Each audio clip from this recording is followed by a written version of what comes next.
بسم اللہ الرحمن الرحیم۔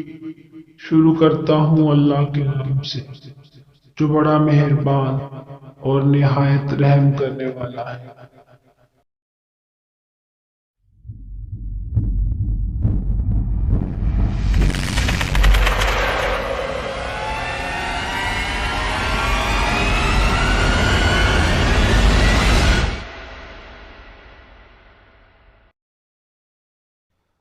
عائشہ ناشتہ بناتی رہی اور میں اس کی مدد کرتا رہا۔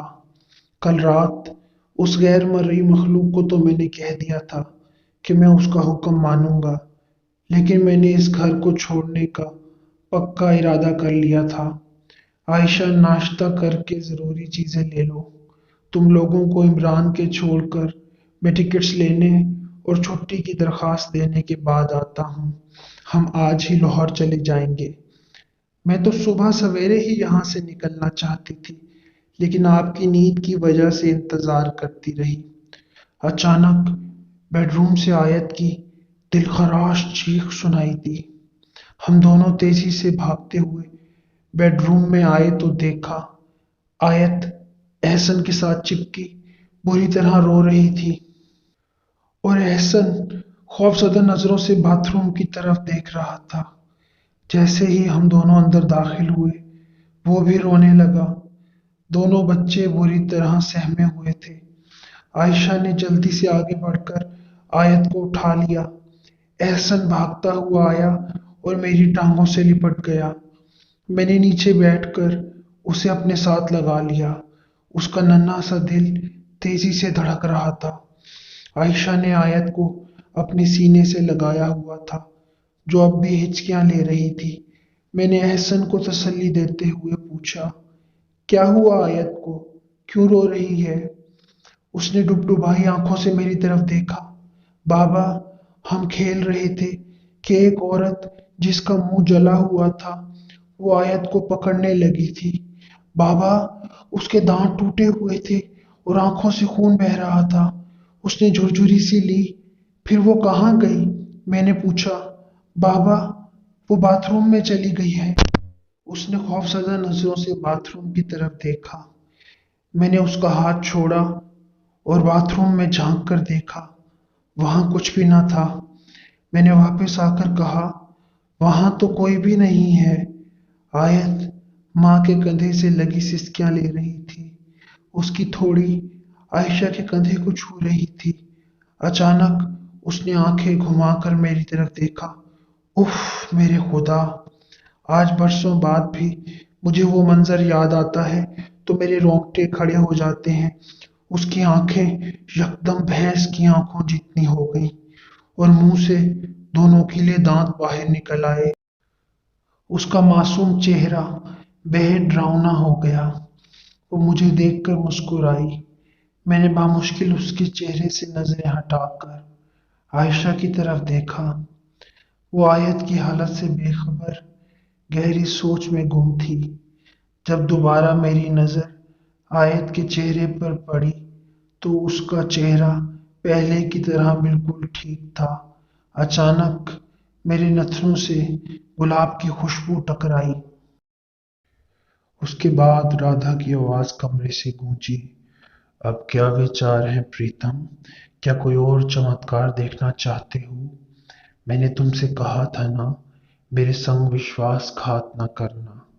تم نے مجھے وچن دیا تھا میری آگیا کا پالن کرو گے، پرنتو دن چڑھتے ہی بھول گئے۔ تم نے کیسے سمجھ لیا رادھا تمہیں پا کر کھو دے گی؟ موہن، تم نے میرے پریم کا غلط وچار کیا۔ میں نے تمہیں کہا نہیں تھا، یدی تم یہاں سے جانے کا وچار بھی من میں لائے تو تمہاری یہ سندر پتنی اور سنتان جیوت نہ رہیں گے۔ کیا تم چلے جاؤ گی اپنی رادھا کو چھوڑ کر؟ پرنتو میں اس بار ایسا نہیں ہونے دوں گی۔ برسوں بعد تو میری منوکامنا پوری ہوئی۔ بولو موہن، کیا اپنی رادھا کو چھوڑ جاؤ گے؟ وہ بار بار ایک ہی بات کی تکرار کی جا رہی تھی۔ اس کی آواز میں بلا کا درد امڈ آیا تھا۔ عائشہ کے چہرے پر وحشت چھا گئی تھی۔ وہ یک ٹک میری طرف دیکھ رہی تھی۔